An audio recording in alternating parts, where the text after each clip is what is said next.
Your mule application is a combination of one or more mule configuration files. In the mule configuration files, I will write my logic in the flows. Each flow is a connection of one or more event processors.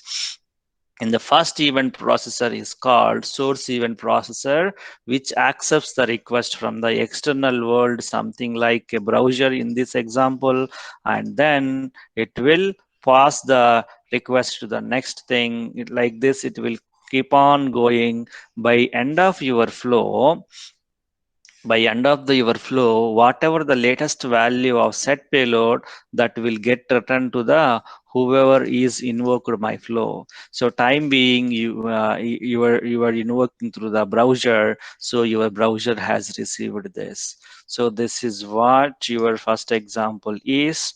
Every application is a combination of one or more mule configuration file. Each mule configuration file contains a flow. Even the flows are also one or more. And so this is how your flow look like. So mule application receive events, process them, and route them to the other endpoints. So whatever you have received, that is called an event, and whatever the components are processing the events, they are called event processors. In the next session or fourth session, we'll talk more about these events. So time being, say feel like event is some request you are receiving. So mule application accepts and process a mule event through a series of mule event processors plugged together in a flow. A mule event source that initiates the execution of the flow. So the same points in a bit technical terms are mentioned here. Mule application accepts and process the mule events. So accepts the mule event first. So it accepted my mule event from the browser, and then um, and then it processes through a series of mule event processors. So it processes the mule event through with the help of mule event processors, um, plugged together in a flow. So a mule event source that initiates the execution of the flow. So in this case, HTTP listener is your mule event source.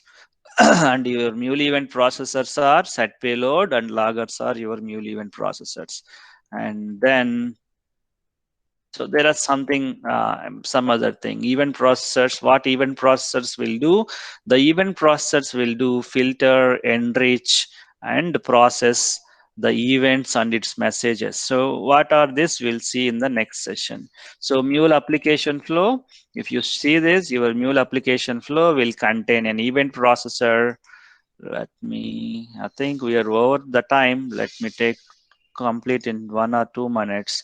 So this is an event source, and these are the event processors, and something called error handling we'll see in the whenever you get the time. But generally your mule flow looks like this.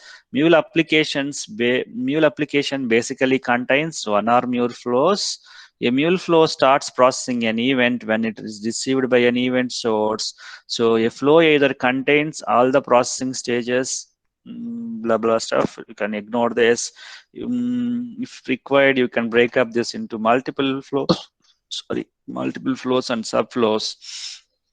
Even we look at this at the later point of time, because these are all the points we are going to cover in the next sessions. But time being, you can remember mule application, mule configuration file, and then mule flow. So these three are enough for today's session. And flow XML, already we have seen there is a flow created in the graphical view. It will have an XML view, that is the XML and graphical view.